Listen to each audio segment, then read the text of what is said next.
Olá, tudo bem com vocês? Bom dia, meus queridos, tudo bom?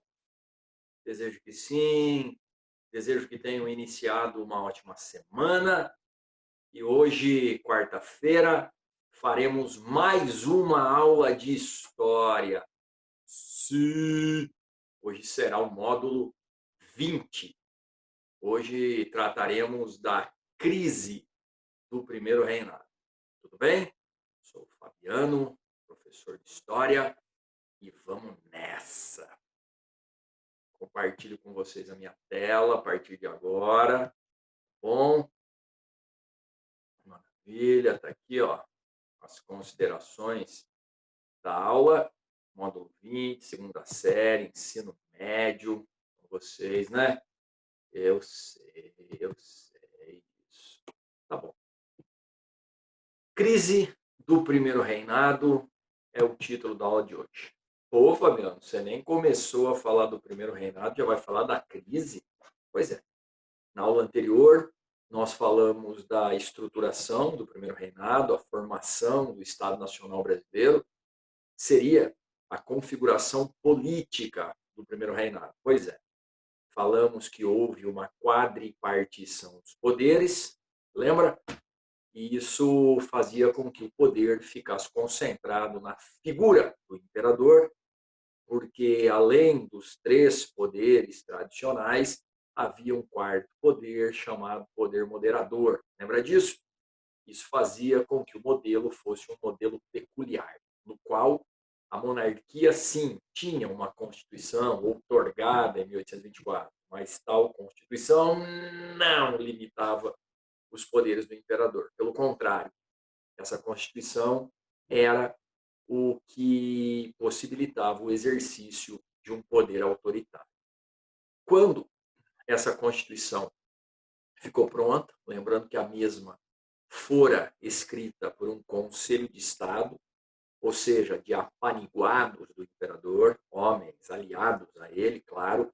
Quando essa Constituição foi outorgada, a elite rural brasileira percebeu que não teria vez no governo Dom Pedro I, que a monarquia brasileira seria diferente das monarquias que se implantavam naquele momento na Europa, pois tinham seus poderes limitados por uma Constituição. O Brasil ia no caminho contrário, portanto, e a elite começa a se afastar do imperador. Aquela aproximação óbvia, motivada por interesse, ela começa a se distanciar. Pois bem, não é a única razão da crise, mas certamente é uma delas, e podemos dizer que se trata da mais importante. Esse afastamento da elite rural brasileira da figura do imperador começa a enfraquecê-lo. Se a palavra enfraquecê-lo não é tão pertinente, começa a desgastá-lo politicamente. Logo que o Brasil declarou a sua independência, foi necessário negociar o reconhecimento da independência do Brasil, e eu creio que vocês lembram-se disso.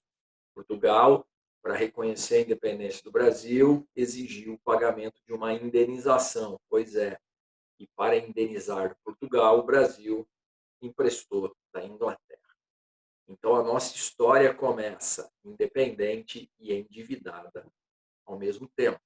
Lembrando que quando Dom João VI retornou para Portugal, ele raspou todas as riquezas que o Banco do Brasil tinha acumulado e levou para Portugal. O Banco do Brasil, inclusive, foi à falência nessa ocasião e só seria recuperado no segundo reinado. As razões dessa crise econômico-financeira, portanto, são o endividamento externo, empréstimo que a Inglaterra nos fez, e como se não bastasse, naquele período havia queda nas exportações. Lembrando que o momento era um momento de renascimento agrícola e não havia um produto de destaque, não havia um produto que pudesse ser, de fato, responsável por sustentar a economia brasileira. A cafeicultura viria apenas no segundo reinado, e aí sim equilibraria a balança comercial brasileira. Não é o caso aqui. As exportações estavam em declínio e o déficit na balança comercial era o resultado desse cenário. E é claro que quando um país encontra-se em crise econômica, responsabiliza-se quem o governa. Então, Dom Pedro I, óbvio, era responsável pela crise econômica do período. Pois, se já não bastasse a crise em si, havia também a questão da crise política. Ou essa elite, como bem dito, começa a afastar-se dele. E essa elite rural brasileira, desculpa, ela será denominada de Partido Brasileiro. E no seu extremo oposto estará o Partido Português, ou seja, aqueles que apoiavam o imperador Dom Pedro I, pois eram, sim, portugueses que tinham vindo juntamente com a corte portuguesa lá no finalzinho de 1807, desembarcando no Brasil em 1808, período joanino, lembra? Quando Dom João retorna, muitos permanecem no Brasil, vivendo, claro, às custas do Estado. O Dom João VI, ele faleceu no ano de 1826, e aí, claro, na sucessão do trono, o primogênito era o Dom Pedro I.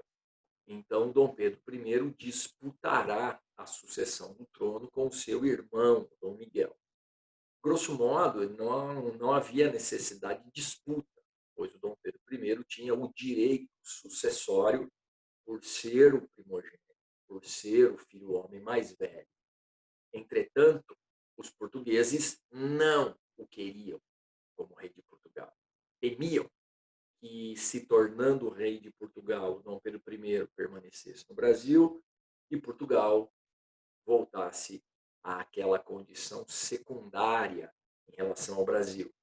Da mesma forma, os brasileiros não queriam que ele se tornasse rei de Portugal, pois temiam que ele pudesse voltar para Portugal e o Brasil voltar à condição de colônia. Então vejam vocês que o medo ele é generalizado tanto no Brasil quanto em Portugal, porque temia-se que um ou outro ficasse à margem em razão da coroação.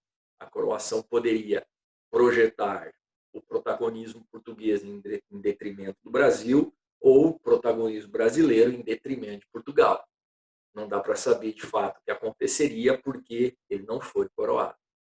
Então, brasileiros e portugueses, em uníssono, não queriam que ele fosse coroado rei de Portugal.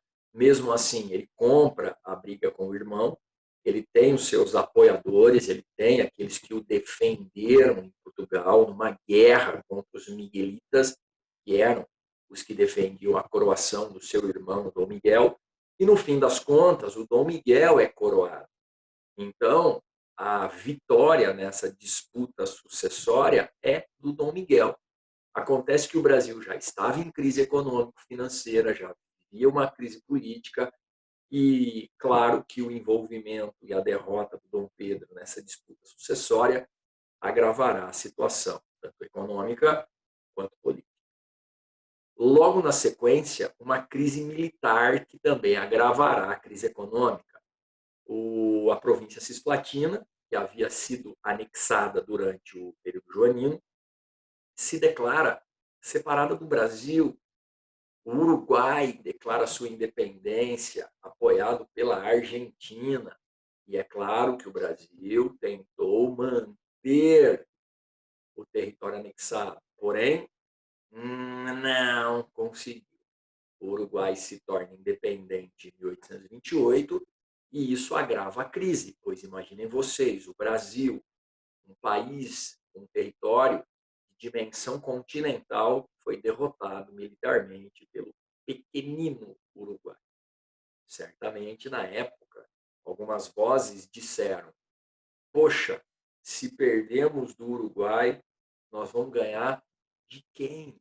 Então há um desgaste maior, não só por conta da questão econômica, pois uma guerra sempre custa muito, mas principalmente pela derrota em si. O Brasil, o Império do Brasil, fora derrotado por uma província, a província cisplatina, que passa a ser denominada de Uruguai. Certamente isso no futuro vai refletir na própria ideia de separatismo do Rio Grande do Sul, na Revolução Farroupilha de 1835, mas isso nós falaremos numa próxima aula, tá bom? Então, a crise militar, em razão da derrota do Brasil diante do Uruguai, agrava uma crise já instalada anteriormente.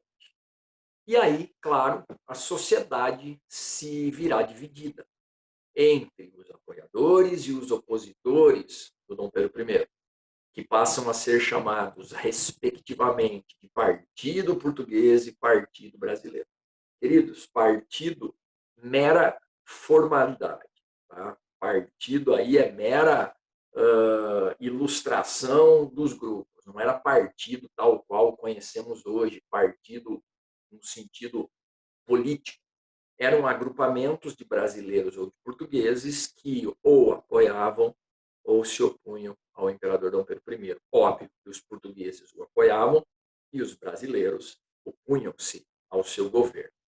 E em razão de todos esses itens citados anteriormente, crise econômico-financeira, crise política, crise na sucessão do trono português, crise militar por causa da derrota na guerra cisplatina, o que se vê é uma crise generalizada.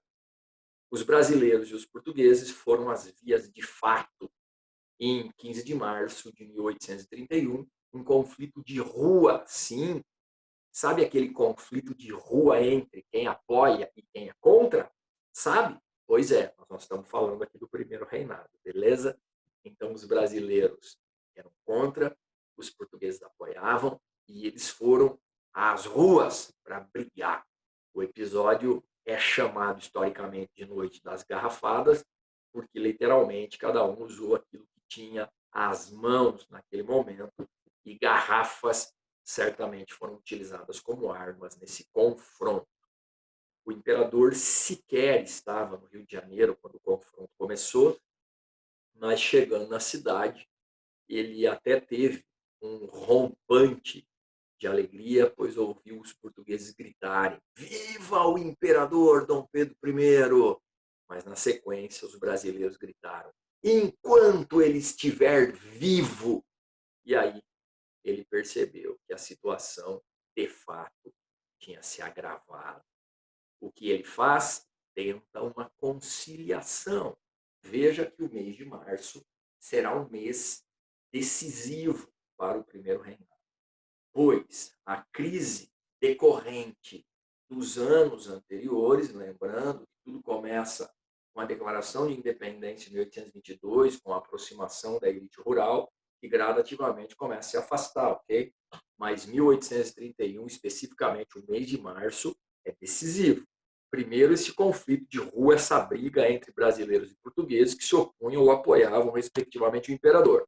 E aí, o imperador, tentando afagar os brasileiros, tentando demonstrar que sim, os prezava muito, organiza a composição de um ministério só com brasileiros.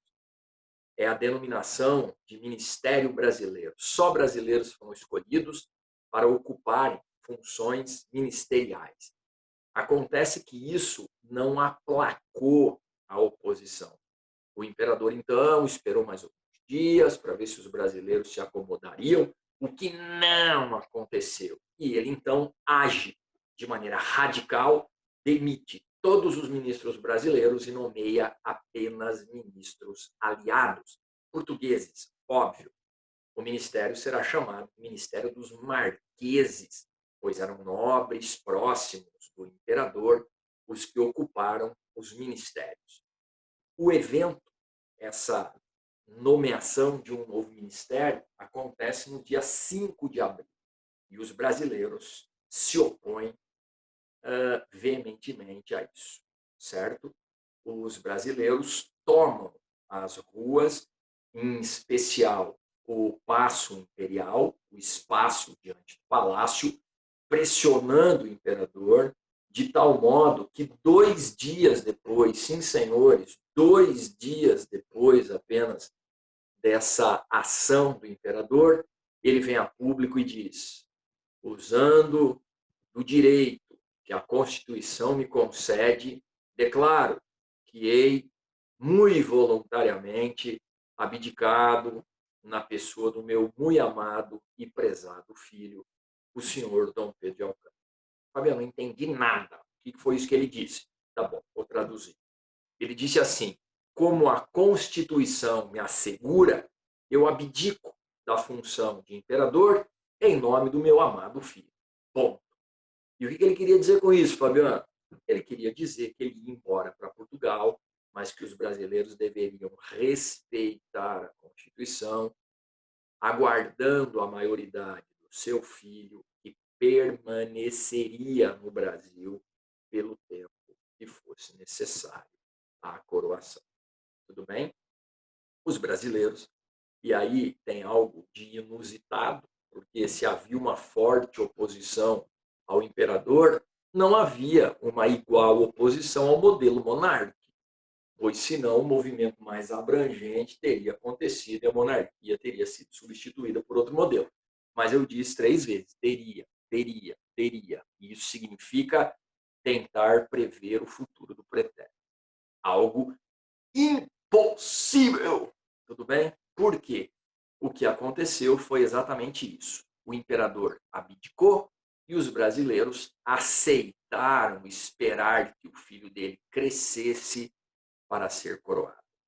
Esse período transitório entre a abdicação do Dom Pedro I, 7 de abril de 1831, e a coroação do filho dele, setembro de 1840, sim, senhores, 9 anos depois. Esse período, portanto, seria governado por regentes, pois era isso mesmo que a Constituição dizia, tá bom? Na ausência do imperador, deverá ser formada uma regência trina, uma regência formada por 3 homens, e eles é quem governarão o império em nome do imperador ausente. E assim foi esse período chamado de período regencial, um dos períodos mais tumultuados, um dos períodos mais instáveis da nossa historiografia. Tudo bem? Nós teremos nesse período regencial inúmeras rebeliões, avanços e retrocessos políticos, e como dizem alguns historiadores, viveríamos em plena monarquia por falta de um rei, uma experiência, senão republicana, quase republicana, pois num determinado período das regências, o regente seria eleito por voto direto para exercer um mandato de 4 anos, semelhante a um modelo presidencialista republicano. Semelhante, porém não éramos iguais. O Brasil continuou sendo uma monarquia, porém com a peculiaridade histórica de não ter rei. Sim, senhores. O Brasil se tornou, na ocasião, uma monarquia sem rei, pois o rei, ou o imperador Dom Pedro I, voltou para Portugal nessa data aqui citada, 7 de abril de 1831, deixando o filho de 5 anos de idade para que aguardasse os 13 que ainda lhe faltavam para ser coroado. Acontece que, por conta desse período de extrema instabilidade política, haveria a antecipação da maioridade, consequentemente, a antecipação da coroação. O imperador seria coroado com quase 15 anos. Deveria sê-lo com 15, mas como ele completaria os seus 15 anos no mês de dezembro e a situação era insustentável, em setembro disseram: quer saber? Bota logo a coroa na cabeça do menino. E assim foi feito. Mas isso é assunto para daqui 3 aulas. Por enquanto, eu gostaria que vocês entendessem esse episódio, esse período. Vivia-se uma crise generalizada decorrente de inúmeros fatores, uma crise econômico-financeira, porque o Brasil estava endividado e exportava pouco. Uma crise política, porque a elite rural brasileira havia se afastado do imperador, deixado de apoiá-lo. Uma crise sucessória, pois o Dom João VI falecera e o herdeiro legítimo era o Dom Pedro I, que foi lá não fisicamente, tá bom? Mas foi se envolver na questão da sucessão, patrocinando apoiadores que estavam em Portugal. A crise militar, marcada pela derrota do Brasil na Guerra Cisplatina, e como se não bastasse, um conflito de rua entre os que apoiavam e os que eram contra ele. Tudo bem? Ele não aguenta a pressão, tenta articular, muda o ministério, mas desde aquela época, Fabiano, pois é, desde aquela época havia essa pressão de mudar ministério para tentar se manter no poder. Mas isso é uma outra história, não vou entrar nessa discussão ainda, beleza? Ele prefere, como se diz, pegar seu bonezinho e dar um tchau para a galera. Enfim, fim do primeiro reinado. Por vontade própria, Dom Pedro I vaza. E ele vai para onde, Fabiano? Ele vai ser rei em Portugal. Porque como ele não era mais nada no Brasil, os portugueses o aceitaram. E lá em Portugal ele se torna o Dom Pedro IV. Beleza? Tudo bem? Certo. Então eu peço para que vocês abram agora as suas apostilas. Lembrando que se você não estiver com ela ao seu lado, dê um pause no vídeo e vá buscá-la. Até já. A gente já vai começar. Tudo bem? Tranquilo? Tá bom. Deixa eu me ajeitar aqui, a gente já começa. Isso. Agora que vocês já pegaram as suas apostilas, vamos em frente. Começando. Exercício número 1. O que foi a Guerra Cisplatina? Quer voltar lá para ver? Aqui, ó. Guerra Cisplatina foi a guerra de independência do Uruguai, na qual o Brasil foi derrotado militarmente. Essa é a resposta que você tem que escrever aqui, beleza? Então, quer que eu dite novamente? Faço isso sem problema. Foi a guerra de independência do Uruguai, vírgula, na qual o Brasil foi derrotado militarmente. Ponto final. Beleza? Ele pede só para a gente falar o que foi. Se ele pedisse para a gente apontar as repercussões, nós escreveríamos que provocou o agravamento da condição econômico-financeira da monarquia brasileira, mas ele não pede. Não pede. Então você escreve só o que está sendo pedido.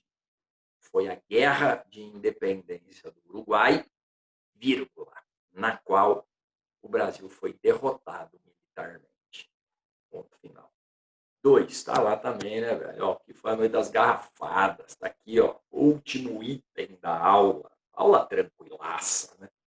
Você vai escrever assim: foi um conflito de rua, foi um conflito de rua entre brasileiros e portugueses no Rio de Janeiro. Foi um conflito de rua entre brasileiros e portugueses no Rio de Janeiro, vírgula, em a oposição e apoio ao imperador, vírgula, respectivamente, tá bom? Em oposição e ou apoio ao imperador, vírgula, respectivamente. Respectivamente significa que brasileiros se opunham, portugueses apoiavam, na sequência. Ok? Beleza. Terceiro. Qual a solução política adotada com a abdicação de Dom Pedro I? Escreve aí. A implantação de uma regência trina. Sim, eram 3 homens no começo, depois passaria a ser um só. Quando, Fabiano? Calma, nós vamos ver na próxima aula isso, beleza? Então, a implantação de uma regência trina até a maioridade de Dom Pedro II, mais conhecido como Pedro de Alcântara, beleza? A implantação de uma regência trina até a maioridade de Dom Pedro II. Ponto final, 4 e 5, aí. E ó. Beleza? Queridos, mais uma vez, foi um prazer tê-los comigo. Espero revê-los em breve, de verdade. Enquanto isso, vamos levando. Vamos seguindo em frente. Força, ânimo. Levanta a cabeça e vamos nessa. Um grande abraço, beijo, fiquem com Deus, cuidem-se e qualquer dúvida que vocês tiverem, lembre-se, procure o plantão. Até a próxima.